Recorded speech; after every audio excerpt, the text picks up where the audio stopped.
Algumas semanas atrás, o CEO da Coinbase, o Brian Armstrong, ele fez a seguinte previsão, de que nos próximos 5 anos, 1 bilhão de pessoas passariam a utilizar criptomoedas.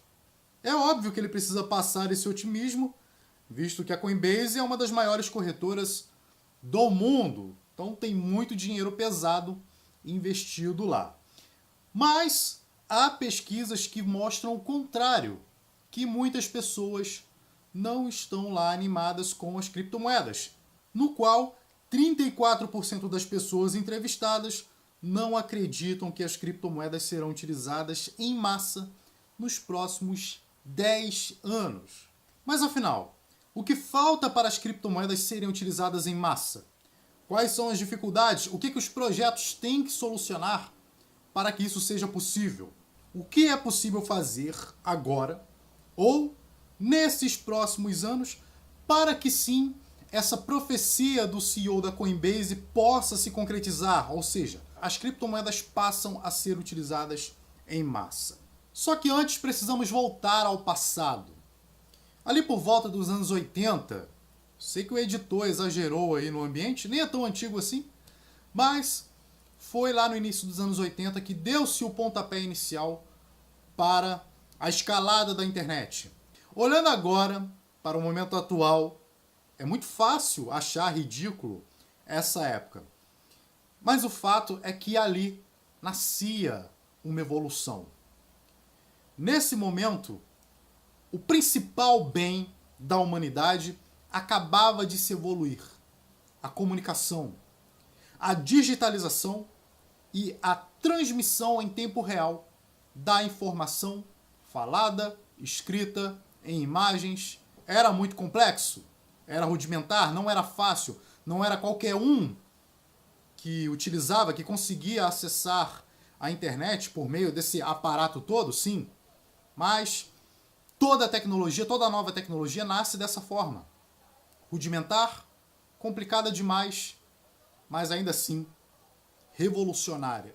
No início, muita gente renegou a internet, mas conforme o tempo ia passando, mais pessoas iam utilizando e o sistema ia se aprimorando, porque quanto mais pessoas entravam, acessavam, aumentava-se a demanda para melhorar esses sistemas.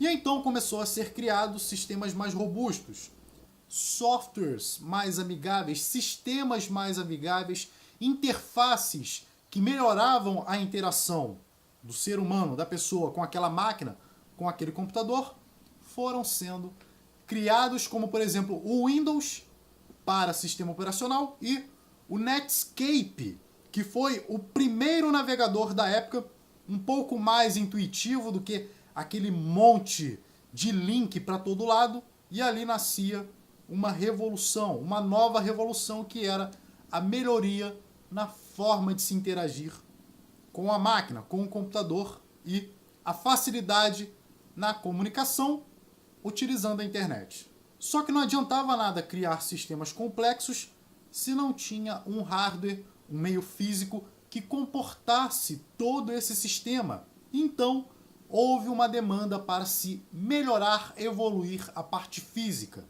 A parte de hardware, a parte de armazenamento. Antigamente era só um disquete com alguns megabytes, lembra? Então havia ali uma demanda para hardware e esse setor precisava evoluir.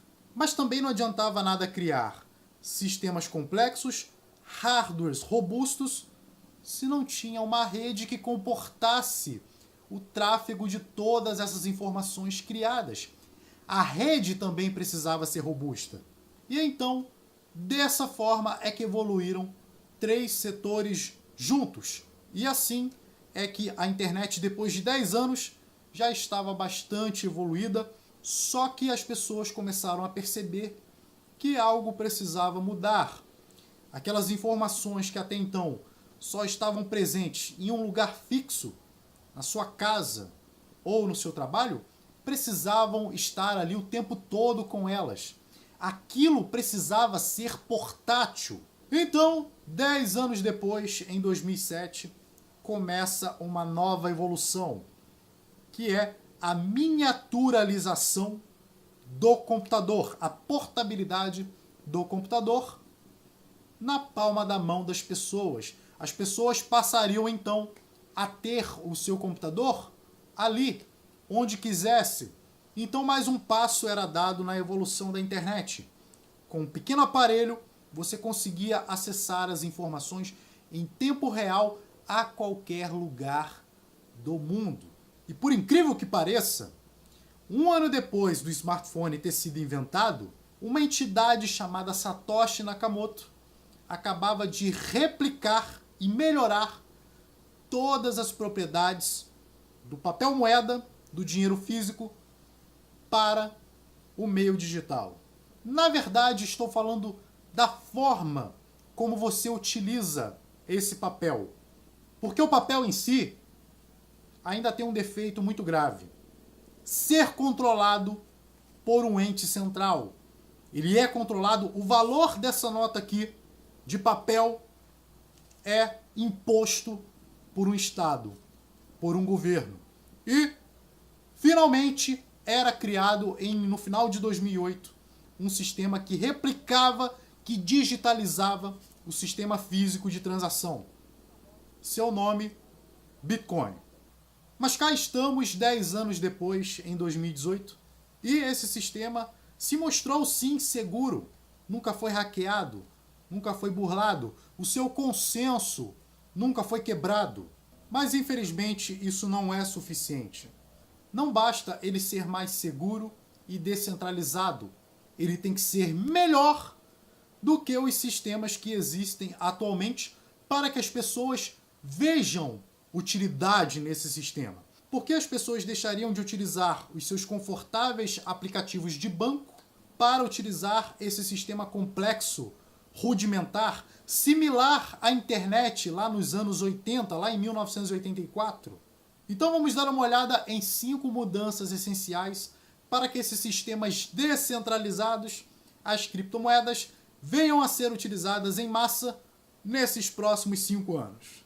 A mudança número 1, melhoria na interface de usuário. Muitas plataformas se gabam de ter os melhores sistemas. Eu tenho o Proof of Work, que é mais seguro. O meu é Proof of Stake, é mais escalável. Mas olha, eu uso o Tango, uma tecnologia revolucionária, a substituta da blockchain.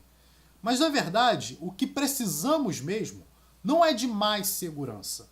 O que precisamos é de uma interface melhor, de aplicativos matadores. Por exemplo, algumas criptomoedas não têm uma carteira para smartphone, uma carteira mobile.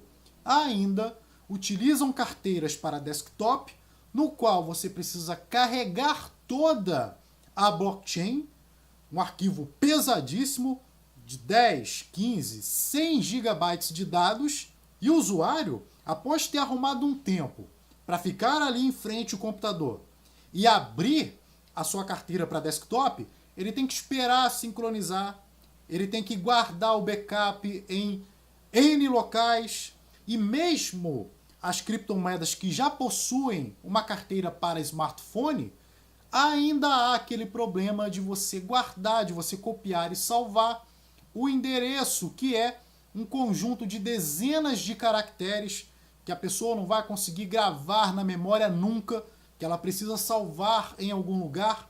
Ou seja, ao invés de se ficar discutindo melhor arquitetura, melhor infraestrutura, o meu mecanismo de consenso é melhor, essas plataformas deveriam focar em melhorar a interface, em melhorar a experiência do usuário.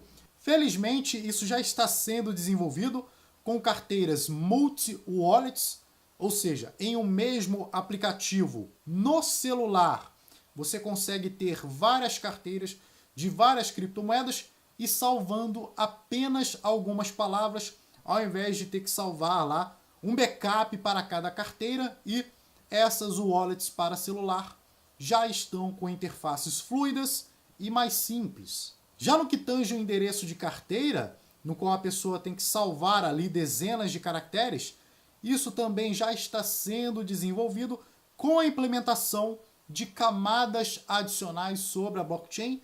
Um exemplo é o Dash Evolution, e Temos outras blockchains também trabalhando para melhorar esse sistema, como a Ontology. Então, essa complexidade de ter que gravar, copiar o endereço com vários caracteres, isso certamente já está a caminho de ser mudado, e quando isso for facilitado, já haverá, eu não tenho dúvida, uma adoção em massa, só que precisamos também de outras mudanças. Escalabilidade.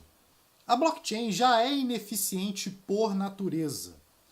Por exemplo, as transações do Bitcoin, a cada 10 minutos é necessário gravar e registrar essa transação na blockchain para conferência futura, para a posteridade. Será que há necessidade de registrar a compra do seu cafezinho lá na padaria no blockchain? Sinceramente, eu acredito que não é necessário. A blockchain ela foi criada para ser segura, mas não escalável, e no ponto em que estamos agora, precisamos de escalabilidade. Precisamos pagar o nosso café lá na padaria como se estivesse utilizando um cartão de débito, como se estivéssemos utilizando o confortável aplicativo de banco. Essa solução já está em andamento, que é a Lightning Network, que está sendo implementada no Bitcoin, mas outras criptomoedas que utilizam um mecanismo similar ao Bitcoin podem e certamente vão se beneficiar dessa aplicação. A Lightning Network tem suas controvérsias, muitos dizem que é apenas um remendo, mas só o tempo dirá. É necessário essa inovação, é necessário arriscar e criar soluções de escalabilidade.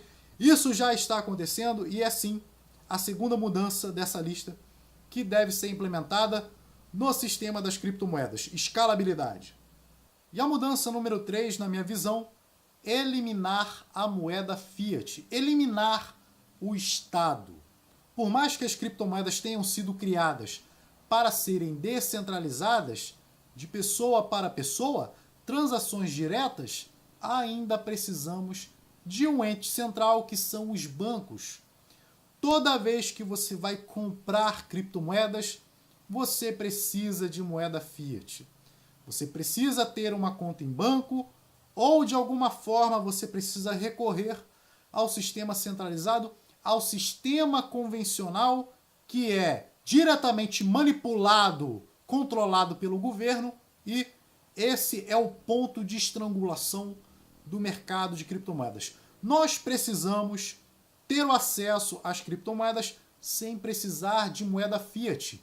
E a quarta mudança que precisa acontecer para que as criptomoedas sejam utilizadas em massa, e eu tenho consciência que isso não vai acontecer de um dia para o outro, eliminar os pontos centrais para a troca de criptomoedas. Sim, das trocas, das corretoras centralizadas, que é passível de falha, ataque de hackers, regulamentação do Estado, que muitas das vezes quer proibir e reprimir essas corretoras. A solução seria os swaps atômicos, no qual você pode trocar uma criptomoeda A por uma criptomoeda B diretamente e automaticamente, sem recorrer a esse terceiro, sem ter que ir numa corretora para fazer essa troca. E eu não tenho dúvida de que quando essa solução estiver totalmente implementada e em pleno funcionamento, facilitará muito mais o tão aguardado aumento na adoção em massa das criptomoedas. E a quinta principal mudança que precisa acontecer é descentralizar a distribuição. Atualmente, a distribuição, por mais descentralizada que ela seja, ainda é focada nos mineradores.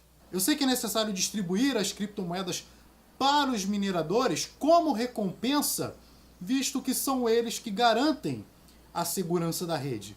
Mas é inegável que isso traz uma maior centralização na distribuição das criptomoedas.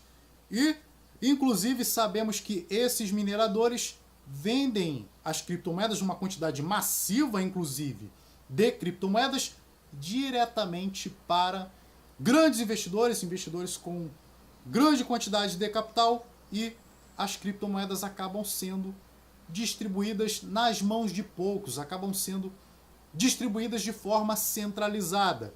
E aí, o que podemos propor é a gamificação na distribuição das criptomoedas. Eu sei que é algo totalmente diferente, não há paralelo, ainda não foi criado algo parecido. Eu não estou falando aqui de um sistema comunista, pelo amor de Deus, eu abomino isso. Eu estou falando de pessoas, de indivíduos trabalhando em prol da rede e em troca recebendo essas criptomoedas. Quem trabalha mais vai receber mais. Não há socialismo nenhum aqui. Então essas são as 5 mudanças necessárias para que as criptomoedas sejam adotadas em massa. Se você concorda ou discorda, deixa aqui seu comentário que eu vou apreciar lê-lo e discuti-lo com você. Ok? Se você gostou desse vídeo, curta e compartilhe com outras pessoas, que assim você vai estar ajudando a divulgar esse canal. Vou ficando por aqui. Agradeço a você por assistir mais um Crypto Insights e nos vemos no nosso próximo vídeo. Tchau!